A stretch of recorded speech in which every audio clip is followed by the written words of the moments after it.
저는 제 고향은 전라남도 보성군 등량면 비봉리 190번지입니다. 제가 그곳에서 태어나게 된 제가 고향이 된 것은 뭐냐면은 저희 선대 할아버지가 동학 농민운동을 지원하시다가 발각이 돼가지고 그래서 살아남기 위해서 가장 시골 벽지로 피신을 오셨습니다. 그래서 그곳이 제 고향이 되었는데 제가 태어난 곳은 어느 정도로 시골이냐? 여러분이 옛날에 전설에 따라 삼천리 보셨잖아요. 이 전설에 따라 삼천리에 나오는 그런 곳이었었습니다. 전기불도 없고요. 밤이면 어떻게 합니까? 늑대와 호랑이들이 호랑이는 아니고 늑대와 여우들이 우는 소리가 들리는 그런 곳이었습니다. 밤이면은 그런 늑대 소리 콱 해가면서 이런 여우 소리가 들리는 그런 아주 시골에서 제가 살았었습니다. 그런 시골에서 살던 제가요, 한 번은 제가 초등학교 5학년 때 처음으로 이제 서울 구경을 오게 되어졌었습니다. 저는요, 시골에 살 때는요, 우리 시골에서는 자동차가 구경하기가 어려웠었어요. 옛날에는요, 어쩌다가 신장로에 이 트럭이 한 대가 나타나게 되면은 동네 아이들이 어떻게 합니까? 자동차 나타났다 그러면서 동네 소리를 질러가지고 아이들을 전부 다 불러와가지고 아이들이 자동차 구경을 하기 위해서 모여들었었습니다. 그때 보면 참 재미난 광경이 뭐냐면요, 여러분 시동을 어떻게 건 줄 아세요? 이 N자로 딱 되어 있는 막대기가 이렇게 쇠막대기가 있습니다. 그 쇠막대기를 갖다 그 자동차 코에다 탁 집어넣고는요, 밖에서 조수가 막 돌리는 겁니다. 돌리면은 운전기사가 부릉부릉 시동이 걸리는 그런 시대에 살았었어요. 그러니까 자동차조차도 구경하기 어려운 그런 시골에 아주 벽천에서 제가 살았었습니다. 그러다가 제가 초등학교 5학년 때 서울을 오게 되어졌었습니다. 서울역에 딱 내리는 순간에요, 이거는 환상의 세계가 펼쳐져 있는 겁니다. 그게 뭐냐면은 바로 서울역 앞에 지금의 대우 빌딩 자리 있잖아요. 거기에 이 금성사 그 네온 사인이 부채꼴로 딱 이렇게 이렇게 되는데, 이 불이 이렇게 하기도 이렇게 하기도 하고 또 꺼졌다가 한 번에 켜기도 하고 그런데요, 이게 너무너무 호화로운 겁니다. 뿐만이 아닙니다. 우리 시골에서는 볼 수도 없었던 자동차들이, 자가용들이 그 서울역 앞에 그냥 질비하게 달리고 있는데요, 거기다가 또 빌딩들이 세워져 있는데, 제가 처음 서울역에 딱 와가지고 느끼는 게 뭐냐? 현기증이 나와요. 현기증이. 얼마나 화려한 세상이 있는지를 제가 몰랐습니다. 그래서 이것을 보면서 제가 어떤 생각이 되느냐? 나는 시골에서 살 수 없다는 거예요. 서울에 살아야 되겠다. 공부해야 되겠다. 그래서 그때부터 저는 열심히 공부를 했습니다. 그랬더니 저희 아버지가 일을 안 시키는 거예요. 저는 공부하려고 그냥 놔두는 겁니다. 그래서 제가 공부를 했잖아요. 여러분, 새로운 세계가 있더라고요. 새로운 세계가. 시골에서 보지 못한 새로운 세계가 있는 겁니다. 언젠가 한번은 저쪽에 불격자리에서 한 집사님이 특별한 선물을 저에게 해주셨습니다. 그게 뭐냐면요, 서울에 있는 특급 호텔, 우리나라 최고 비싼데 거기 뷔페 식당 그 식권을 주시면서 목사님 가족들하고 꼭 같이 가셔가지고 식사를 하라고 그러는 겁니다. 식사를 하라고. 제가 그전에는요, 전도사 사역을 하고 또 불교자 생활하면서 형편이 없다 보게 되니까 외식을 하더라도 동네에 가가지고 식당에 가가지고 그런 곳에서 밥을 먹고 그랬었습니다.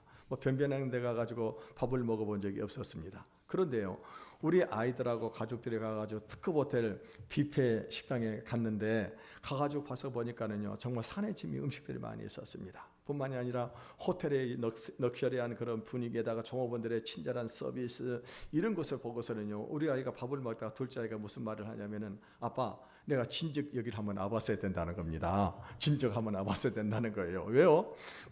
이런 세상이 있는 것을 몰랐다는 겁니다. 그렇게 이 화롭고 화려하고 그리고 이 친절한 그런 종업원들의 서비스에다가 산의 진미 음식이 있는 것을 보고서 우리 아이가 놀란 거예요. 내가 진즉 와가지고 왔어야 되는 거야. 이런 세계가 있다고 하는 것을 몰랐다고 하는 것입니다. 여러분요, 우리가 이 아이들에게는요, 때로는 이런 경험을, 이런 것들을 구경을 시켜주는 것이 굉장히 중요해요. 왜냐하면 아이들에게 굉장히 도전을 주는 것입니다. 도전을 주는 거예요. 우리 저쪽에 계셨던 집사님, 우리 강황희 장로님 형님이 고등학교밖에 나오지를 않았는데요, 그분이 아주 출세를 했습니다. 어느 정도까지 출세를 했냐? 중소기업은행에 부행장까지 올라갔어요. 고등학교밖에 안 해요. 지금 나이가 몇 살 될지 퇴직을 했는가 모르겠습니다만, 이분이 한 번은 자기 조카들을 데리고 거기를 구경을 시켜준 거예요. 가서 보니까 자기 큰아빠가 어떻게 합니까? 그 높은 자리에 있는 겁니다. 높은 자리에. 높은 자리에 있으면서 가서 보니까는요, 그런 빌딩에서 사무실에 들어가 보게 되면 부행장이면 얼마나 높은 사람입니까? 아이들에게 이런 도전을 굉장히 도전이 되는 것입니다. 사랑하는 성도 여러분, 새로운 세상, 천국이 과연 있을까요? 여러분, 오늘 우리는요, 지금 어느 때보다도 고도의 문명과 이 첨단 과학의 시대를 살아가고 있습니다. 옛날에 임금조차도 누리지 못했던 그런 문명 이기들을 우리가 누리고 살고 있습니다. 여러분, 집집마다 자가용이 없는 사람이 없습니다. 여러분, 겨울에도 우리는 한겨울에도 어떻게 하면 집에서 저 뜨뜻한 물로 목욕을 하는 그런 시대 속에 살아가고 있습니다. 여러분, 집에 냉장고에다가 요즘에는 로봇 청소기가 돌아다니면서 이렇게 방 곳곳을 청소해주는 그런 시대를 살아가고 있습니다. 뿐만이 아닙니다. 우리는요, 지금도요, 핸드폰만 가지고 있으면은요, 지구 반대편에 있는 사람과 실시간으로 영상 통화를 할 수 있는 그런 과학의 시대를 살아가고 있다고 하는 것입니다. 그런데 이런 문명을 우리가 살아가고 있음에도 불구하고 여러분요, 사람들의 마음은 어떻습니까? 과거의 그 어느 때보다도 피폐하고 강팍한 그런 마음들을 가지고 살아가고 있는 것입니다. 여러분요, 지금은요, 치열한 경쟁의 시대 속에 살아가고 있으면서 다른 사람이 죽지 않으면 내가 살지를 못하는 것입니다. 다른 회사가 죽지 않으면 자기 기업이 살아남지를 못하는 그런 시대를 살아가고 있습니다. 그러니까 어떻게 합니까? 사람들은요, 이 경쟁의 시대에서 살아나야 된다고 하는 것입니다. 그러다 보니까 이런 현실을 이겨내지 못하고 이 불안과 두려움 속에 살아가는 사람들, 또 우울증을 안고 살아가는 사람들, 심지어는 자살하는 사람들이 얼마나 많이 있냐고 하는 것입니다. 여러분, 우리가 어떻게 하면은요, 이 힘들고 어려운 세상에서 벗어날 수 있냐고 하는 것입니다. 참으로 고통이 없고 평안한 세상, 여러분, 먹을 것 입을 것 걱정하지 않고 돈 걱정하지 아니하고, 그리고 질병이 없는 그런 세상, 여러분, 죽음의 두려움이 없는 그런 세상이 없냐고 하는 것입니다. 여러분, 그 나라가 바로 하나님의 나라, 천국인 것을 믿으시기를 바라겠습니다. 여러분, 하나님의 나라는요, 먹고 마실 것 걱정할 필요 없습니다. 돈 걱정이 없습니다. 여러분, 사람들 때문에 다가오는 그런 인간관계 갈등도 없는 것입니다. 질병도 없는 것입니다. 그 나라는 어떻습니까? 행복한 나라인 것입니다. 영원한 생명이 있는 나라, 죽음이 두렵지 않은 나라가 바로 이 하나님의 나라라고 하는 것입니다. 여러분, 세상을 힘들게 살아가는 사람들은요, 누구든지 한 번쯤 다른 세상을 꿈꾸게 될 것입니다. 물론 우리가 행복한 세상은 아닐지라도요, 고통이 없는 세상, 아픔이 없는 세상이 없냐고 하는 것입니다. 여러분, 자살하는 사람들이 생각하는 것이 무엇입니까? 여러분, 죽음으로 이 자신의 존재는 소멸이 되지만은요, 더 이상 고통을 당하면서 살고 싶지를 않다고 하는 것입니다. 왜냐? 이 세상에 살아가는 것이 너무나도 힘들고 고통스럽기 때문입니다. 이런 생각은요, 가난한 사람들, 소외된 사람들만이 하는 것이 아닙니다. 여러분요, 요즘 우리가 보게 되면은 돈 많은 사람들, 부자로 살아가고, 그리고 권력을 가지고 떵떵거리는 사람들, 그리고 세상 사람들에게 인기를 가지고 유명한 그런 사람들, 이런 사람들도 동일한 생각을 가지고 있다고 하는 거예요. 우리가 겉보기에는 그 사람들이 돈이 많고 권력을 누리고 떵떵거리며 사는 것처럼 보여지지만 그 사람들 마음속에는 어떻습니까? 마음은요, 너무나도 피폐하고 너무나도 가난한 마음을 가지고 살아가고 있다고 하는 것입니다. 그런데 오늘 본문에 보니까 예수님이 무엇을 말씀하고 있습니까? 그런 세상이 있다고 하는 거예요. 그런 세상, 아픔도 슬픔도 고통도 없고 영원히 행복한 나라, 천국이 있다고 말씀을 하고 있습니다. 그렇다고 한다면 우리가 도대체 어떻게 해야만이 그 나라에 들어갈 수 있냐고 하는 것입니다. 오늘 본문에 나오는 이 니고데모라고 하는 사람은 유대인의 지도자입니다. 성경에는 우리가 지도자라고 이렇게 기록이 되어 있는데, 이 사람은 신분은 어떤 사람인가? 당시 유대의 최고의 이 권력기관인 유대의 사내들인 공회원입니다. 우리나라 말로 말하게 되면은 국회의원과 같은 그런 권력을 가지고 있는 그런 사람입니다. 이 사람이 지금 밤에 예수님을 찾아와 가지고 질문을 합니다. 우리 1절에서 2절을 같이 읽어보겠습니다. 시작. 그런데 바리새인 중에 니고데모라는 사람이 있으니 유대인의 지도자라. 그가 밤에 예수께 와서 이르되 라삐여, 우리가 당신은 하나님께로부터 오신 선생인 줄 아나이다. 하나님이 함께 하시지 아니하시면 당신이 행하시는 이 표적을 아무도 할 수 없음이니라. 여러분, 우리가 대부분 다른 사람 집에 가정을 방문하게 되면은 밤에 가는 것이 아니라 낮에 가게 되죠. 왜냐하면은 밤에는 쉬는 시간인 것입니다. 또 잠을 자는 시간이기 때문에 밤에 찾아가는 사람은 없을 것입니다. 것입니다. 그런데 오늘 니고데모라고 하는 사람이 언제 예수님을 찾아왔다고요? 밤에 찾아왔습니다. 왜 이 니고데모라고 하는 사람이 밤에 예수님을 찾아왔을까요? 그거는요, 지금 예수님은 유대 세계 속에서요, 지금 이 인정을 받지를 못하고 있는 그런 사람입니다. 유대인들의 지도자들은 예수님이 하나님의 아들이라고 하는 것을 믿지를 않는 것입니다. 그리고 이 예수님은 지금요, 유대인들에게 있어서 경계의 대상이 되고 있다고 하는 것입니다. 그런데 유대의 지도자가 만약에 낮에 예수님을 찾아가게 되면은 그것이 발각이 되게 되면 어떻게 할까요? 자기가 가지고 있는 그런 기득권들을 전부 다 내려놓게 되고 결국에는 다른 사람들로부터 외면을 받을 수밖에 없기 때문에, 그래서 지금 이 니고데모가 예수님을 밤에 찾아왔습니다. 그가 와서 하는 말이 무엇입니까? 라비어, 당신은 하나님께로부터 선생인 줄 내가 압니다. 하나님이 함께 하시지 아니하시면 당신이 행하시는 이 표적을 아무도 할 수 없습니다 라고 그렇게 말을 하게 되는 것입니다. 오늘 지금요, 니고데모는요, 예수님을 누구라고 부르고 있습니까? 라비어라고 부르고 있습니다. 그러니까 이 라비라고 하는 선생님이라고 하는 그런 뜻입니다. 니고데모는요, 예수님을 지금 사람의 몸을 입고 오신 하나님의 아들로 지금 믿지를 않고 있습니다. 모르고 있어요. 하나님의 아들을, 사람의 몸을 입고 오신 하나님의 아들이신데도 불구하고 이 니고데모는요, 그것을 모르고 있는 것입니다. 그래가지고 예수님을 라비어라고 부르고 있는 것입니다.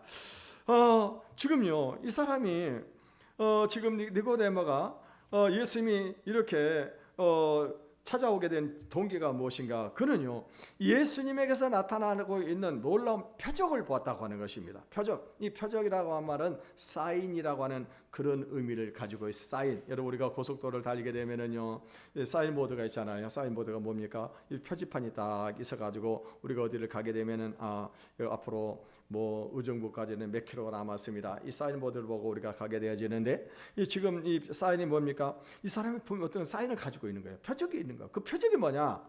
이 예수님에게서는요, 사람이 알 수 없는 놀라운 기적이 일어나고 있는 것입니다. 그러니까 예수님께서 말씀을 하시면 어떻게 합니까? 죽은 자가 살아나고 병든 자가 고침을 받는 것입니다. 당시에 고칠 수 없는 그런 문둥병자들, 눈먼자들, 이런 질병을 가진 그런 사람들이 치유를 받는 것입니다. 그리고 예수님에게서 나오는 그 메시지는 사람들이 보통 랍비들이 가르치는 그런 메시지가 아니었다고 하는 것입니다. 이것을 보면서 이 사람은 분명히 하나님이 함께하는 사람이다, 하나님이 함께하는 사람이다 라고 생각이 되어지게 된 것입니다. 여러분요, 안 믿는 분들 가운데는요, 예수 믿는 사람이라든가 교회 안에서 일어나고 있는 그런 어떤 기적을 보면서 분명히 뭐가 있긴 있나 보다 라고 생각을 하는 사람들이 많이 있습니다. 그래서 이 호기심으로 교회를 오는 분들이 있습니다. 여러분, 우리가 잘 아는 대로 한때 우리나라의 문화부 장관을 역임했던 우리나라 최고의 지성인 이어령 장관을 여러분 잘 아실 것입니다. 이어령 장관은요, 인문학자입니다. 인문학자이기 때문에 이 사람은 하나님 신의 존재를 부인하는 그런 사람입니다. 그런데요, 자기의 딸 미나 씨가 미국에서 검사로 있었어요. 아주 똑똑하고 머리가 좋은 사람입니다. 그런데 이 미나 씨가 어떤 일을, 자기 아들을 잃어버린 거예요. 아들이 죽어버렸습니다. 너무나 견딜 수 없는 그 고통 가운데 있는데요, 그 미나 씨가 딸을 잃고도요, 그 고통을 참아내는 겁니다. 그때 어떤 생각이 뭔가 있기는 있나 보다라고 생각을 했어요. 그런데 문제는 뭐냐면 그 미나 씨가 나중에는요, 어떤 일이 보니 갑상선 암이 재발이 돼가지고 시력을 잃어가고 있는 겁니다. 점점 눈이 어두워져 가고 있는 거예요. 이것을 보면서 너무나도 안타까운 생각이 드는 것입니다. 그래서 이 이어령 박사가 어떻게 해서 하나님 앞에 기도를 한 거예요. 하나님, 정말로 당신이 살아 계신다고 한다면은 우리 미나의 이 눈을 고쳐 주십시오. 고쳐 주십시오. 아니, 여러분 생각해 보십시오. 이 눈이 점점 어떻게 고쳐지겠냐고 하는 것입니다. 그런데요, 그렇게 하나님 앞에 간절히 기도로 매달렸었습니다. 근데요, 기적적으로 이 망막박리 증세가 사라지고 만 거예요. 치유돼 버린 것입니다. 그때 이 이어령 장군이 박사가 자기가 서운했던 대로, 어떤 서운했냐, 내가 만약에 우리 딸의 병을 고쳐주게 된다면 내가 평생 하나님을 섬기고 그리고 하나님의 나라를 위해서 봉사하며 살겠습니다 라고 서원을 했는데, 이분이 어떻게 합니까? 예수님을 영접하고 세례를 받은 거예요. 예수 믿는 사람이 된 것입니다. 그러고 난 다음에 이분이 쓴 책이 무엇입니까? 지성에서 영성으로라고 하는 이 책을 써가지고 하나님이 살아계심을 세상의 많은 사람들에게 증거를 했습니다. 여러분 교회를 다니면서 중요한 건 뭐냐? 오늘 예수님 니고데모처럼요, 예수님과 인격적인 만남을 가져야 된다고 하는 것입니다. 다시 말하면은 우리가 예수를 믿으면서 살아계신 하나님을 체험을 해야 된다고 하는 거예요. 우리가 살아계신 하나님의 눈에 보이지 않지만 지금도 그분은요, 만나기를 간절히 원하고 기도하는 사람은 어떻게 합니까? 반드시 만나 주시는 것을 믿으시기를 바라겠습니다. 우리가 예수님과 인격적인 만남을 가지게 되어질 때 그때 어떤 일이 벌어지게 되느냐? 그때 우리 삶의 변화가 일어나게 됩니다. 그리고 어떻게 합니까? 우리의 삶의 변화가 일어나게 되고 구원의 확신을 갖게 되어진다고 하는 것입니다. 여러분, 저를 비롯해서 오늘 구원의 확신을 가지고 믿음의 삶을 살아가고 있는 모든 사람들 어떻습니까? 이 살아계신 하나님을 인격적으로 만난 사람들이에요. 그분을 체험한 사람들입니다. 그러므로 오늘 우리가 예수 믿음에서 중요한 것은 뭐냐면 그 살아계신 하나님을 만나기 위해서 간절히 기도하고 부르짖기를 바라겠습니다. 여러분은 그 만나지 않으면요, 절대로 삶의 변화가 일어나지 않습니다. 그냥 교회를 다녀도 어떻게 해요? 그냥 구도자예요, 구도자. 그 사람은. 여러분, 하나님 살아계신 것을 믿으시기를 바라겠습니다. 니고데모와 대화를 나누시는 예수님은요, 놀랍게 하나님의 나라 천국을 말씀을 하시는 것입니다. 3절을 읽어보겠습니다. 시작. 예수께서 대답하여 이르시되 진실로 진실로 내게 이르노니 사람이 거듭나지 아니하면 하나님의 나라를 볼 수 없느니라. 예수님은 너무나도 놀라운 말씀을 하고 계십니다. 하나님의 나라, 다시 말하면 천국이 있다고 하는 거예요. 오늘 본문에 진실로 진실로 내게 이르노니 사람이 거듭나지 아니하면 하나님의 나라를 볼 수 없다라고 말씀을 하고 있는 것입니다. 무슨 말일까요? 사람이 거듭나면 이 세상에서 하나님의 나라가 보인다고 하는 거예요. 하나님의 나라가 보인다고 하는 것입니다. 이 거듭난다고 하는 말은 무슨 말할까요? 다시 태어나는 것을 말하는 것입니다. 4절을 읽어보겠습니다. 시작. 니고데모가 이르되 사람이 늙으면 어떻게 날 수 있사옵나이까? 두 번째 모태에 들어갔다 날 수 있사옵나이까? 이 니고데모는요, 학자입니다. 랍비입니다. 그럼에도 불구하고 거듭난다고 하는 말을 이해를 못하게 되는 것입니다. 그래가지고 아니 사람이 어떻게 거듭날 수가 있어? 두 번 태어날 수가 있습니까? 어떻게 사람이 다시 어머니 모태에 들어갔다가 다시 태어날 수가 있습니까? 라고 그렇게 물어보는 것입니다. 그때 예수님이 하시는 말씀이 무엇입니까? 5절에서 7절까지 읽어보겠습니다. 시작. 예수께서 대답하시되 진실로 진실로 내게 이르노니 사람이 물과 성령으로 나지 아니하면 하나님의 나라에 들어갈 수가 없느니라. 육으로 나는 것은 육이요 영으로 나는 것은 영이니 내가 내게 거듭나야 하겠다는 말을 놀랍게 여기지 말라. 여러분, 당시의 유대인들이나 오늘 이 세상을 살아가고 있는 우리 모두에게 가장 가고 싶은 나라가 있다고 한다면요, 그것은 바로 하나님의 나라 천국일 것입니다. 여러분, 아마 이 세상에 살면서 지옥 같은 세상에 살다가 지옥에 들어가고 싶은 사람은 아무도 없을 것입니다. 여러분, 우리 모두는요 다 이 세상에 살면서 천국을 맛보고 천국 안에 살다가 우리가 죽어서 영원히 천국에 들어가기를 다 바란다고 하는 것입니다. 여러분, 천국, 하나님의 나라는 어떤 나라일까요? 그것은 고통도 아픔도 슬픔도 없는 그런 나라, 영원한 행복이 있는 나라인 것입니다. 죽음이 없습니다. 두려움이 없습니다. 영원한 영생이 있는 나라가 바로 천국인 것입니다. 문제는 뭐냐면 사람들이 이 천국 하나님의 나라에 대해서 많은 오해를 하고 있다고 하는 것입니다. 첫 번째 오해가 무엇일까요? 그거는 천국은 죽어서만 간다. 그러니까 죽으면 우리 영원히 가는 곳이 천국이다라고 생각을 하게 되는 것입니다. 두 번째는 뭐냐면요, 두 번째 오해는 이 천국은 어떤 우주 공간에 어떤 지역에 한정되어 있는 그런 곳일 것이다. 그래서 우리가 죽으면 그 영혼이 바로 그곳으로 들어간다라고 생각을 하고 있는 것입니다. 그런데 오늘 예수님께서 말씀하시는 천국, 이 바실레아, 헬라어로 바실레아라고 그러는데 이 바실레아는 공간적 개념이 아닙니다. 이런 어느 한 우주에 있는 공간적 개념이 아니에요. 이 바실레아는 무엇을 말하는 것입니까? 이거는요 바로 통치의 개념, 통치의 개념이라고 하는 것입니다. 그러니까 지금 하나님의 우리가 이 천국에 들어간다고 하는 말은 어떤 의미를 가지고 있느냐? 하나님의 통치, 다스림 안에 들어가는 겁니다.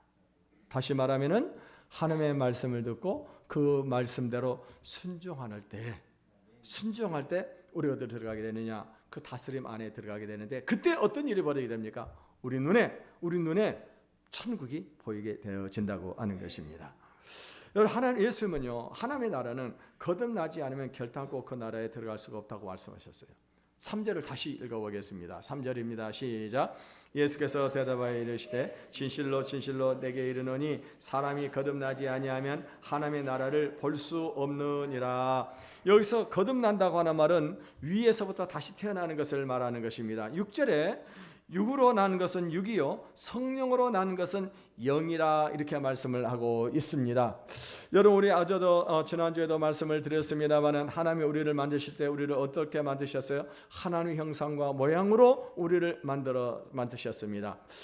다시 말하게 되면 하나님께서 우리를 만드실 때 우리 안에 하나님과 교통할 수 있도록 만들었다고 하는 것입니다. 그래서 우리가 이렇게 하나님의 음성을 듣고, 태초에 우리가 아담과 하와를 보면 어떻게 합니까? 아담과 하와는 하나님의 음성을 듣고 그분의 보호를 받고 그분의 인도함을 받고 살았었습니다. 그러니까 어떻게 에덴산에서 그들은 행복한 삶을 살았습니다. 그런데 나중에 어떤 일이 벌어지게 됩니까? 그들이 죄를 범하게 됩니다. 죄를 범하면서 무슨 일이 벌어지게 되느냐? 하나님의 영이 떠나가 버린 거예요. 하나님의 영이 떠나가 버렸습니다. 그러니까 여러분요, 우리 인간은요, 이제 하나님의 영이 떠나가 버리게 되면 어떤 존재가 되느냐? 육을 가진 존재예요. 육체만 있는 존재입니다. 비록 인간은 지혜와 이성이 있기 때문에 문명을 개발하고 그 문명을 누리면서 살고 있는데, 하나님의 영이 없는 인간은 짐승과 다를 바가 없다고 하는 것입니다. 물론 인간에게는 짐승과는 다른 우리 인간의 윤리와 도덕이 있습니다. 그런데 창조주 하나님을 알지 못하고 그분의 뜻을 알지 못하고 사는 고등동물이에요. 동물입니다. 그러므로 인간인데도 짐승보다 못한 삶을 살아가는 사람들이 얼마나 많이 있냐고 하는 것입니다. 여러분, 요즘 우리 사회에 일어나고 있는 성추행, 성폭행, 그리고 끔찍한 그런 살인 사건들, 여러분뿐만이 아닙니다. 여러분, 요즘에요, 다른 사람을 속여가지고 다른 사람을 재산을 탈취하는 그런 사기꾼들, 또 어떻게 합니까? 그리고 사람들과 관계 속에서 왜 그렇게 갈등이 많이 일어나고 있냐고 하는 것입니다. 가정에서는 부부간의 갈등이 있고, 부모와 자식 간의 갈등이 있고, 또 회사에 나가서 직장에서 직장의 동료들과 갈등이 너무너무 많은 것입니다. 여러분은 이런 상관계 속에서 얼마나 우리가 스트레스를 받고 살아가고 있냐고 하는 것입니다. 그러므로 세상에 사는 것이 지옥이에요. 지옥과 같은 세상을 지금 사람들이 살아가고 있는 것입니다. 물론 한순간에 아무 탈이 없으면 평안하겠지만 우리가 항상 그런 것은 아니잖아요. 언제가 평안하다 싶으면 이 문제가 일어나게 되는 것입니다. 갑자기 사고가 생기기도 하고, 갑자기 집안에 질병이 찾아오기도 하고, 여러 가지 많은 문제가 생기다 보게 되니까 어떻게 합니까? 이 세상에 사는 것이 지옥과 같은 그런 세상을 살고 있다고 하는 것입니다. 여러분요, 인간이 완전한 하나님의 형상을 회복하기 위해서는 하나님의 영, 성령을 우리가 받아야 되는 것입니다.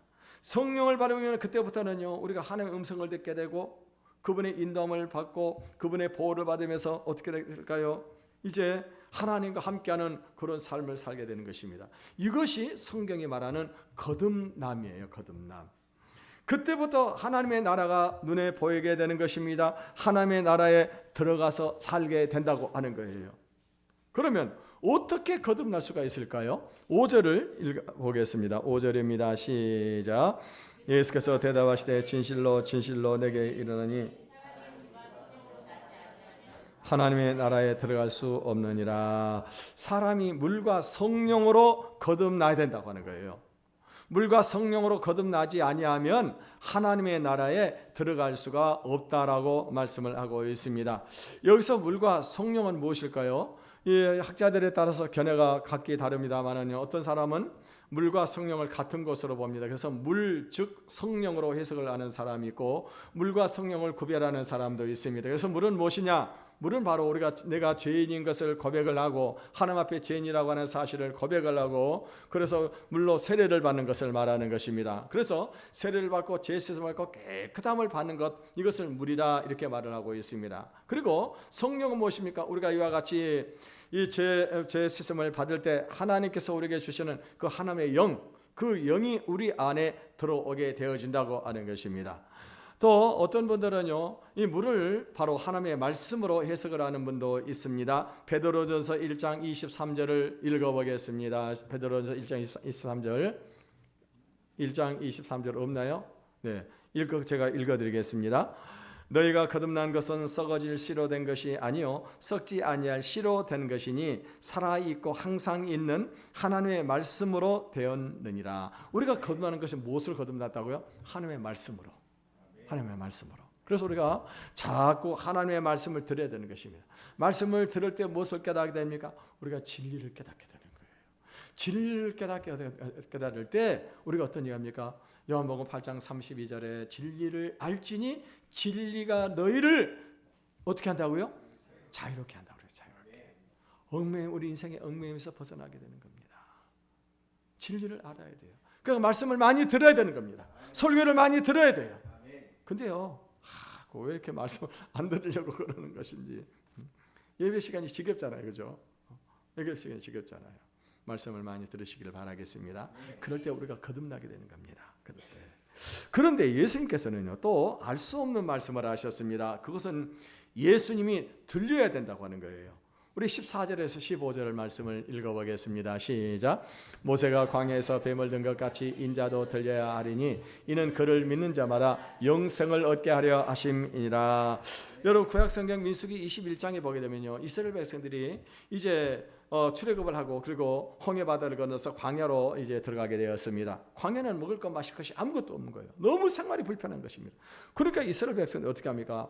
늘 불평과 원망을 입에다 달고 사는 것입니다. 그러다가 하나님께서 이제 이스라엘 백성들 길을 바꿔가지고 이제 돌아가게 하는 것입니다. 그랬더니 하나님과 모세를 그들이 원망을 합니다. 그러니까 하나님께서 어떻게 하시냐? 불뱀이 나타나게 해가지고 이 원망하는 사람들만 쫓아가 어떻게 합니까? 전부 다 불뱀이 나타나서 그 사람들 죽여버리는 거예요. 그러니까 백성들이 큰리가 나요.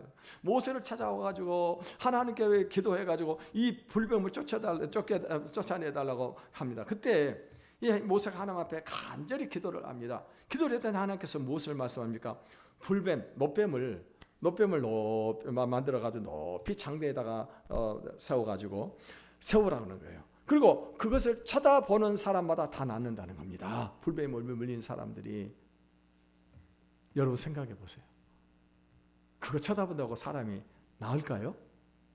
어때요? 에이 아니야. 무슨 말도 안 되는 소리. 아니 그거 불뱀에 물렸는데 약을 바르든가 뭐 조치를 취하지. 그거 쳐다본다고 그거 사람이 낫느냐고. 안 믿는 사람은 어떻게 합니까? 다 죽었습니다. 근데요 그것을 하나님의 말씀으로 믿는 사람은 어떻게 합니까? 그걸 쳐다보는 거예요. 그때 어떤 역사가 일어납니까? 그 믿음으로 쳐다본 사람들은 다 낫는 겁니다. 다 낫는 거예요.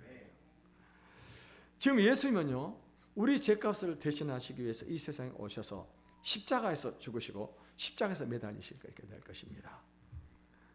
그래서 누구든지 예수님이 내 죄를 대신해서 십자가에서 매달린 것을 믿으면 어떻게 합니까? 믿으면 구원을 받는 거예요. 모든 죄를 용서를 받는 것입니다. 구원을 받는 것입니다. 제가 성경 공부할 때마다 꼭 질문해 보는 것이 있는데 그거 뭐냐면은 예수님께서 당신을 대신해서 십자가에 죽으신 것을 믿습니까? 라고 물어보면은 대부분 사람들이 못 믿겠다고 하는 거예요. 여러분 믿으세요? 믿으십니까? 네. 이거 믿어지는 게 참 이상한 거죠, 그죠?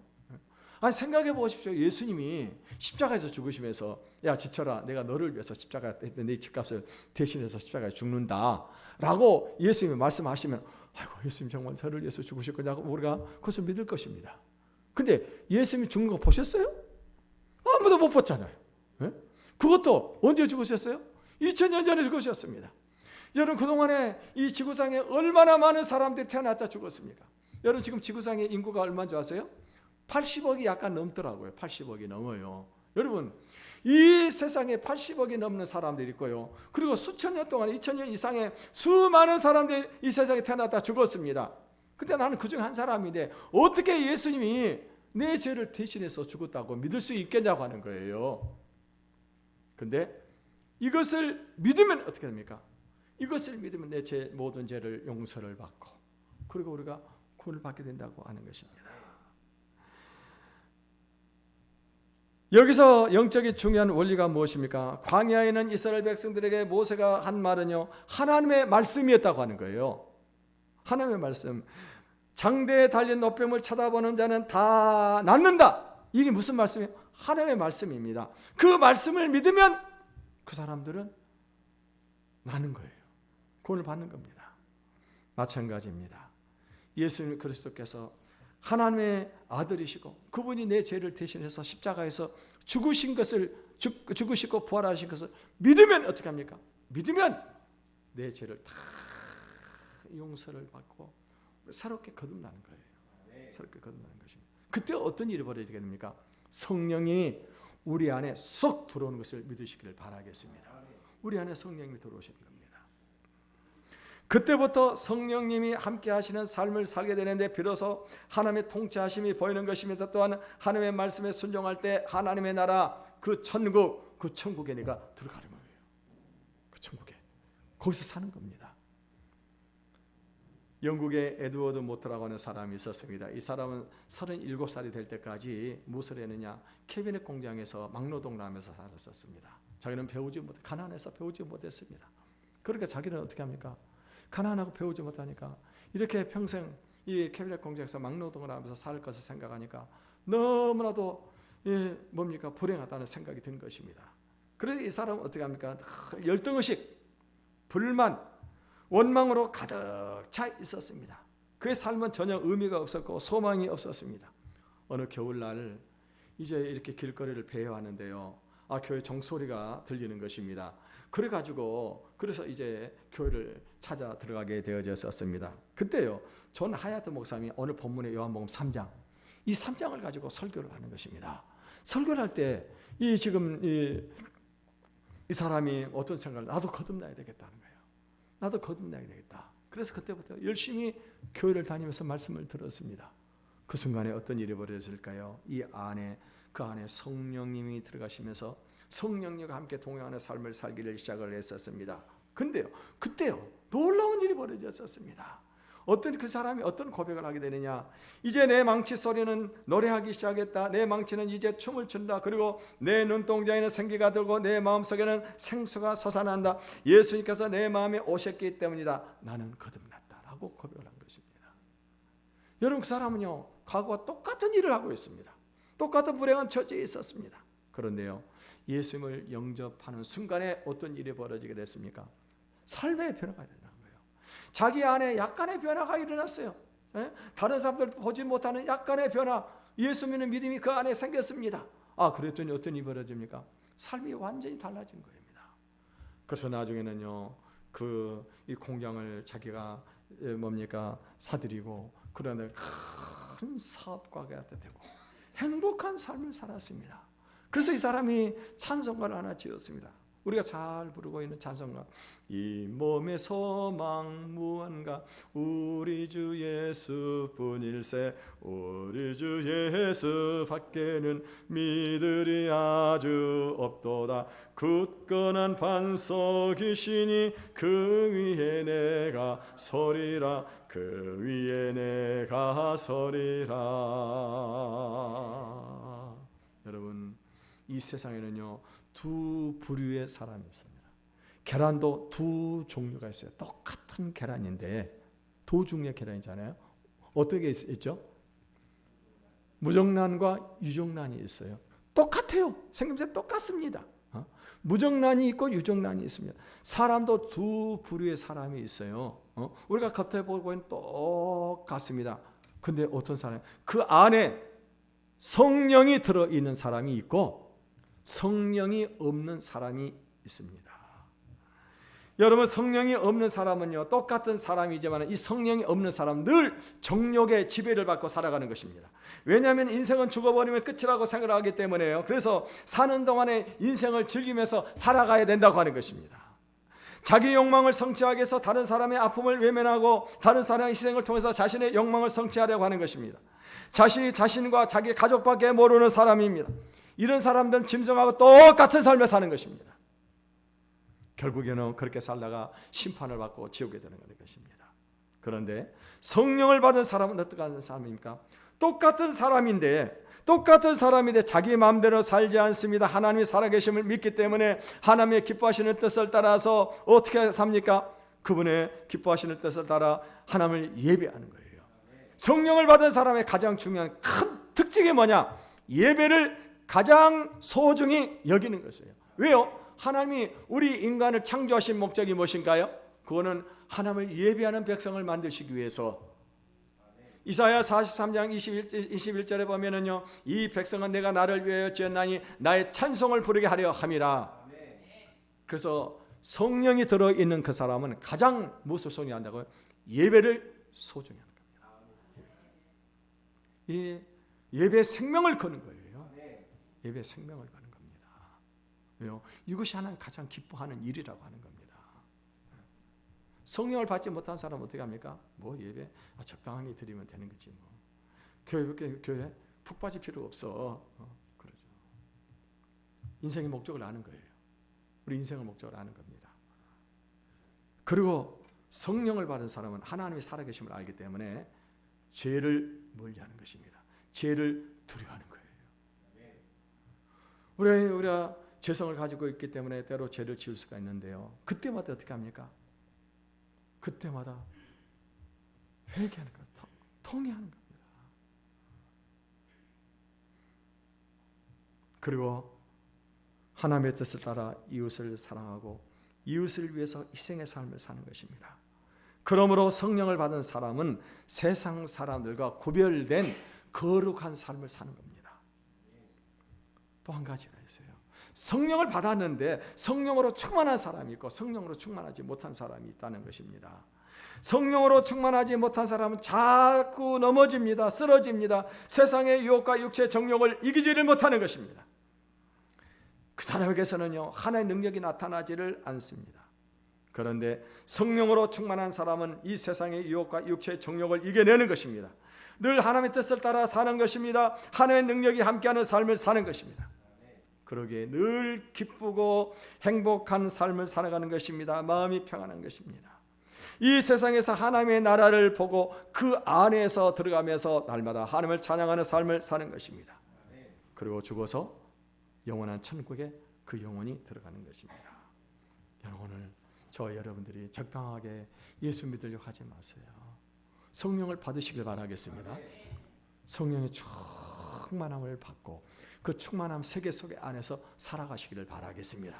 그래서 하나님의 나라를 맛보고 그 안에 살아가는 저 여러분의 삶이 되시기를 주님의 이름으로 축원을 드리겠습니다.